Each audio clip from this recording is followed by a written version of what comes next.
Im Orden der Bene Gesserit sagt man: Alles hat seine Zeit und alles muss im Gleichgewicht sein. Das ist besonders wichtig, wenn es um das Schicksal eines Menschen wie Paul Atreides geht. Er wurde im 57. Regierungsjahr von Imperator Shaddam IV. Geboren auf dem Planeten Caladan. Doch sein Name wird für immer mit einem anderen Planeten verbunden sein, mit Arrakis, auch bekannt als Dune. Dort begann seine wahre Geschichte. Eine Woche vor dem Aufbruch der Familie Atreides nach Arrakis, als die Vorbereitungen ihren Höhepunkt erreichten, traf im Schloss eine ehrwürdige Mutter ein, eine der führenden Vertreterinnen des Bene Gesserit-Ordens. Sie kam nicht zum Herzog, sondern zu dessen Konkubine, Lady Jessica, Pauls Mutter. Trotz Jessicas Rang sprach die Ehrwürdige sie einfach mit Namen an, ein klares Zeichen der Hierarchie. Als sie am Zimmer Pauls vorbeiging, warf sie einen Blick hinein. Der Junge war bereits wach, tat jedoch so, als ob er schlief. Die Frau durchschaute ihn sofort, nannte ihn einen kleinen Betrüger. Sie sprach von etwas namens Gom Jabbar und vom Kwisatz Haderach, einem geheimnisvollen Wesen aus alten Prophezeiungen. Vielleicht war Paul dieser Auserwählte. Bevor sie ging, sprach sie eine Warnung aus: Morgen wirst du all deine Kraft brauchen, um meinem Gom Jabbar zu begegnen. Paul blieb zurück, verwundert und beunruhigt. Er verstand nicht, was diese Worte bedeuteten. Später, im Bett liegend, dachte er über das Kommende nach. Er träumte von seltsamen Dingen, Höhlen auf Arrakis, schweigende Gestalten, das Geräusch tropfenden Wassers. Es waren klare Träume, wie Vorzeichen. Solche Träume vergaß Paul nie. Sie bedeuteten immer etwas: Arrakis, Dune, die Wüstenwelt. So nannte man diesen Planeten. Sein alter Lehrer, Thufir Hawat, hatte ihm erklärt: 80 Jahre lang war Arrakis unter der Kontrolle der Harkonnen, alte Feinde der Atreides. Sie hatten einen Turian-Vertrag mit der Koam-Gesellschaft zur Förderung des Gewürzes Melange. Eine Substanz, die das Leben verlängert und Fähigkeiten steigert. Nun hatte der Imperator selbst die Übertragung von Arrakis an das Haus Atreides veranlasst, formal als Belohnung. Doch Hawat warnte, es könnte eine Falle sein. Der Herzog war zu beliebt im Landsrat und das weckte Neid. Am Morgen wachte Paul auf. Seine Mutter Jessica trat ins Zimmer. Ihre Bewegungen wirkten angespannt. Ihre Schultern waren steif, der Blick ernst. Die meisten hätten es nicht bemerkt. Aber Paul war in den Techniken der Bene Gesserit geschult. Er erkannte, eine Veränderung steht bevor.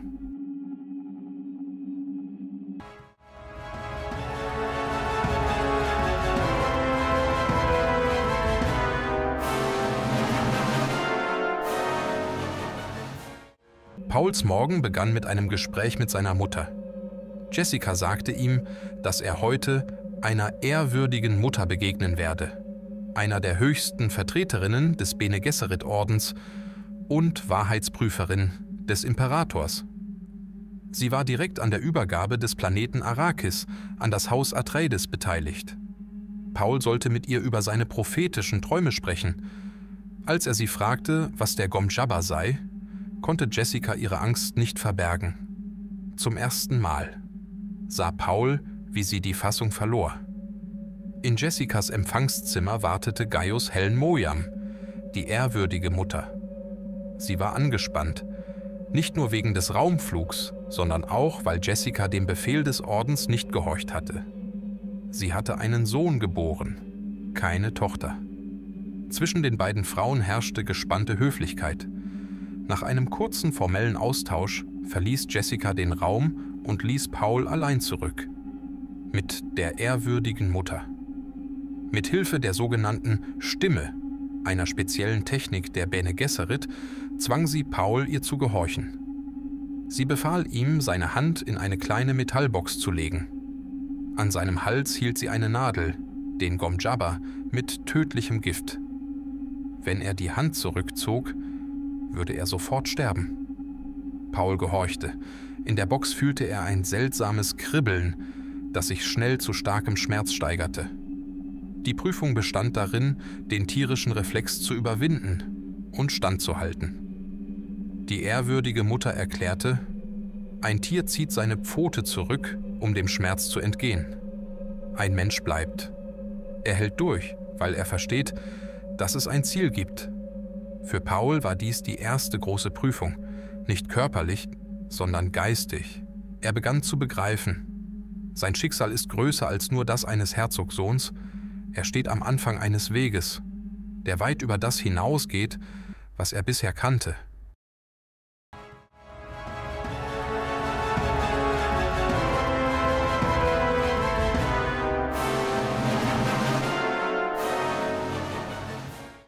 Paul begann, an den Absichten der ehrwürdigen Mutter zu zweifeln.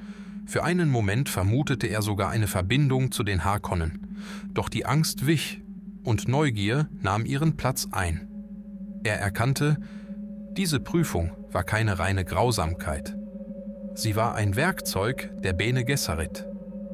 Die alte Frau wollte wissen, ob er seine Instinkte kontrollieren und wie ein Mensch denken konnte, nicht wie ein Tier. Um der wachsenden Angst zu begegnen, wiederholte Paul innerlich ein Mantra, das ihm seine Mutter beigebracht hatte. Angst tötet den Geist. Angst ist der kleine Tod. Diese mentale Konzentration half ihm, Ruhe zu bewahren. Er war bereit. Der Schmerz begann als Kribbeln. Bald wurde er zu Hitze, dann zu unerträglicher Qual. Paul hatte das Gefühl, seine Hand würde brennen, das Fleisch schmelzen. Doch er zog sie nicht zurück. Sein Atem ging stoßweise. Der Körper war schweißnass. Aber er hielt durch. Als alles vorbei war, war die ehrwürdige Mutter beeindruckt. Paul hatte die Prüfung bestanden. Seine Hand war unversehrt. Der Schmerz war nur eine Illusion, erzeugt durch neuronale Reize.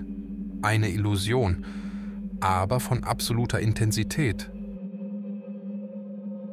Die Frau gestand, nicht alle Mädchen überstehen diese Prüfung und kaum ein Junge hatte je so viel Standhaftigkeit gezeigt. Vielleicht, dachte sie, war er es wirklich. Der Kwisatz Haderach. Sie erklärte, die Bene Gesserit nutzen diese Prüfungen, um Menschen von Tieren zu unterscheiden. Schmerz ist kein Selbstzweck, er ist ein Instrument der Beobachtung. Entscheidend ist das Verhalten in der Krise. Paul verstand. Man beurteilte ihn nicht nach seinem Schmerzempfinden, sondern danach, ob er sich in diesem Moment selbst beherrschen konnte, wenn jeder Nerv nach Erlösung schrie. Als Jessica den Raum betrat, sah Paul Erleichterung in ihrem Gesicht. Ihr Sohn hatte etwas geschafft, was kaum jemand von ihm erwartet hätte. Und die ehrwürdige Mutter begann zu begreifen, vor ihr stand nicht nur ein Junge, sondern jemand, der den Lauf der Geschichte verändern konnte.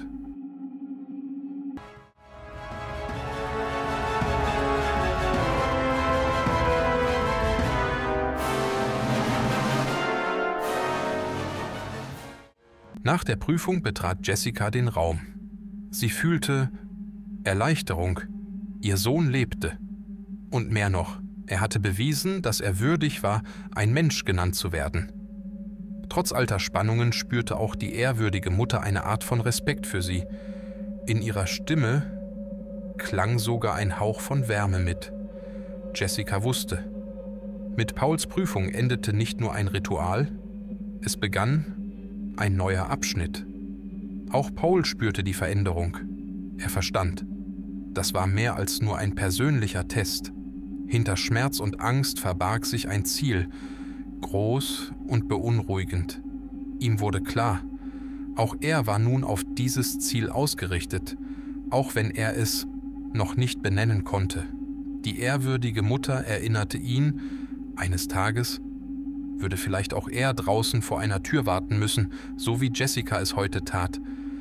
Es wäre kein leichtes Warten. In ihren Worten lag keine Drohung, sondern die Anerkennung, dass Paul nun einen Pfad betrat, den nur wenige gehen. Das Gespräch kam auf den Kern der Sache.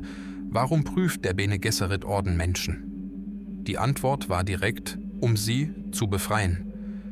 In der Vergangenheit hatten Menschen versucht, durch Maschinen Freiheit zu erlangen, doch das hatte nur neue Formen der Unterdrückung geschaffen. Der große Dschihad beendete das Zeitalter denkender Maschinen. Die Menschheit musste ihren Geist entwickeln. So entstanden die Schulen, darunter auch der Bene Gesserit-Orden. Der Orden bewahrte genetische Linien und bildete Auserwählte aus zur Schulung von Beobachtung, Intuition und politischem Einfluss. Dabei blieb vieles verborgen, selbst vor den Schülerinnen. Viele wussten nicht, wer ihre Eltern waren. Alles diente dem Ziel des Programms. Paul spürte, dass hinter der äußeren Logik tiefere Schichten verborgen waren. Die Unwahrheit lag nicht in den Worten, sondern in dem, was verschwiegen wurde. Als das Gespräch auf den Kwisatz Haderach kam, offenbarte die ehrwürdige Mutter das Entscheidende. Die Bene Gesserit konnten in die Vergangenheit blicken, aber nur entlang der weiblichen Linie. Ein Mann mit dieser Fähigkeit wäre einzigartig. Er könnte in beide Richtungen sehen, in die männliche und in die weibliche Linie. Doch kein Mann, der das Wahrheitselixier genommen hatte, überlebte. Alle starben. Aber die Hoffnung blieb. Vielleicht war Paul die Ausnahme, der den Pfad öffnet, der den Pfad verkürzt, den man Kwisatz Haderach nennt.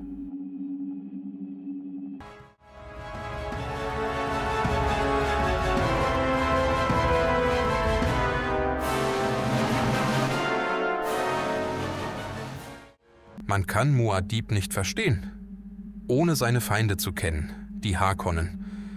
Ebenso wenig lässt sich das Licht begreifen, ohne die Dunkelheit zu erfahren. Diese Gegensätze bilden das Fundament der Geschichte. Baron Wladimir Harkonnen, das Oberhaupt des Hauses Harkonnen, steht in seinem düsteren, prachtvoll ausgestatteten Arbeitszimmer.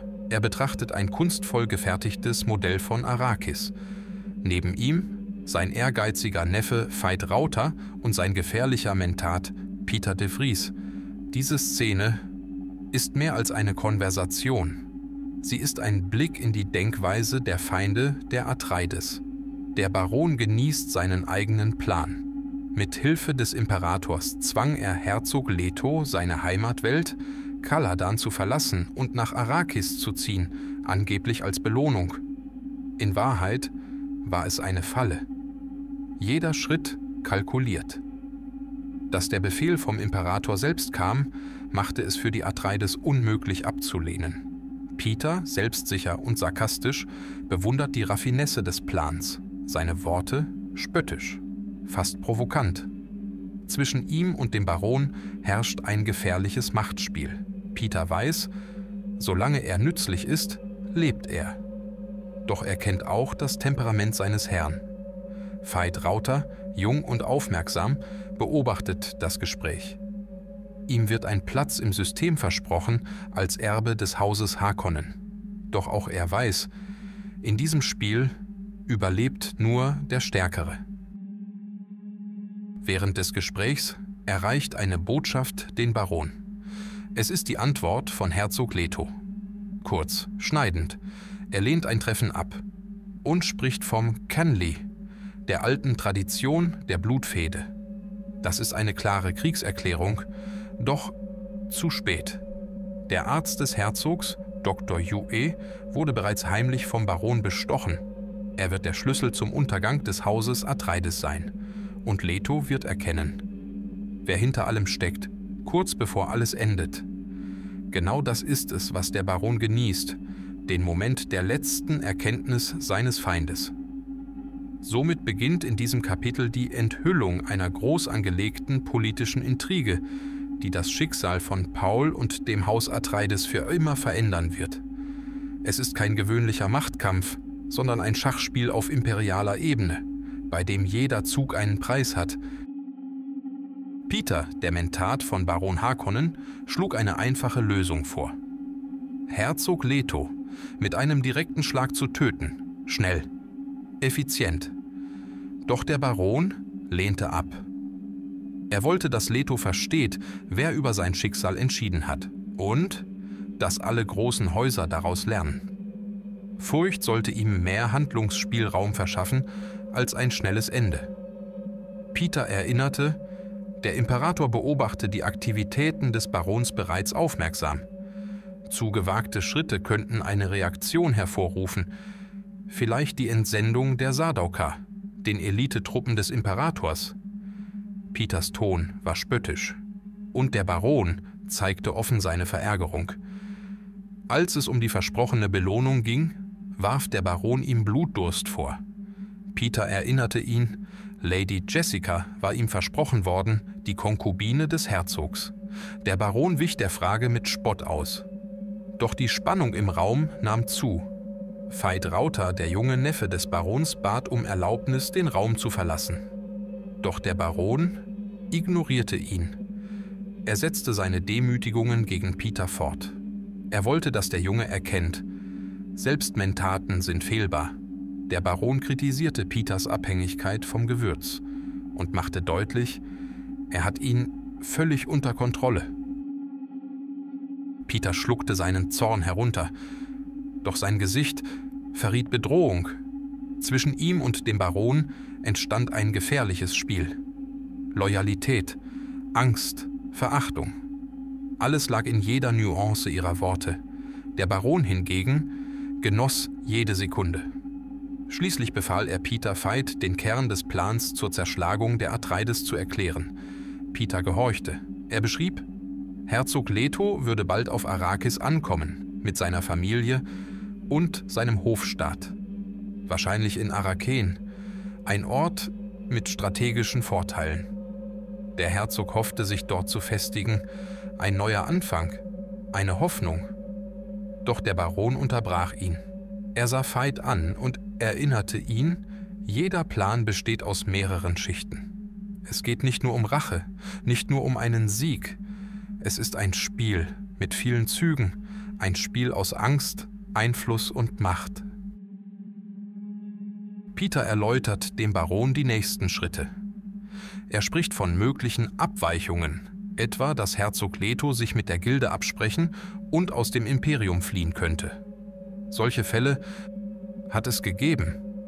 Häuser, die mit Atomwaffen und Schilden verschwanden und zu Abtrünnigen wurden. Doch der Baron bleibt ruhig, überzeugt. Leto ist zu stolz für so einen Rückzug. Dann folgt der konkrete Plan. Die Familie Atreides wird in der Residenz in Arrakeen wohnen, dem früheren Wohnsitz von Graf und Lady Fenring. Der Baron verspottet Fenring, nennt ihn den Botschafter der Schmuggler. Ein Hinweis auf die geheimen Geschäfte des Imperators auf Arrakis. Ein Attentat auf Paul soll die Aufmerksamkeit ablenken. Der Erfolg? Nicht garantiert. Aber allein der Versuch soll Verwirrung stiften. Der Baron merkt an, der Junge mit seiner Hexenmutter könnte gefährlicher sein als sein Vater. Trotzdem soll der Plan durchgezogen werden. Der Schlüssel zum Verrat? Dr. Yue, Hawat, der Mentat der Atreides, vertraut ihm. Yue wurde an der Suk-Schule ausgebildet, mit der höchsten Stufe kaiserlicher Konditionierung. Ein Schutz, den niemand brechen kann. Doch die Harkonnen haben einen Schwachpunkt gefunden. Wie Yue gebrochen wurde, verrät der Baron nicht. Dafür erklärt Peter. Hawats Verdacht soll auf Lady Jessica gelenkt werden. Man will sie als Spionin erscheinen lassen. Ein Trick, der Hawats Arbeit verwirrt und die Verteidigung schwächt. Gleichzeitig wird es Aufstände geben, gezielt inszeniert, um dem Herzog das Gefühl zu geben, er habe alles unter Kontrolle. Sobald der Moment gekommen ist, bekommt Yue das Signal. Und die Hauptstreitkräfte der Harkonnen landen, unterstützt von 2 Legionen Sardaukar, die Harkonnen-Uniformen tragen. Veit Rauter ist schockiert. Sardaukar sind das tödlichste Instrument des Imperators. Der Baron betont, niemand darf davon erfahren, sonst könnten sich die großen Häuser gegen den Thron verbünden. Ziel ist nicht nur die Vernichtung der Atreides, sondern der Aufstieg der Harkonnen. Als Belohnung ein Sublen über Arrakis, ein direkter Zugang zu unermesslichem Reichtum.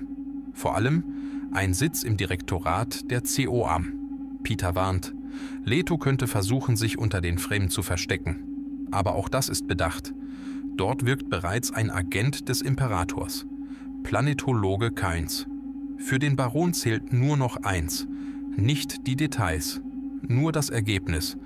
In einem Jahr soll Arrakis wieder unter Harkonnen-Kontrolle stehen, mit steigenden Gewinnen. Peter fasst zusammen. Alle großen Häuser werden erfahren, dass Baron Harkonnen das Haus Atreides ausgelöscht hat. Es wird öffentlich. Für Peter ist das Schönste daran, dass auch Leto es vor seinem Tod begreifen wird. Der Baron stimmt schweigend zu. Trotz seiner Grausamkeit empfindet er seltsames Mitleid. Er weiß, der Herzog ahnt längst, dass er in eine Falle geht. Der Baron tritt aus dem Schatten. Man sieht seine riesige, fettleibige Gestalt. Mit Antigraftechnik gestützt, schwebt sein Körper fast schwerelos. Er erklärt, dass er hungrig ist und befiehlt Veit Rauter, das Abendessen vorzubereiten.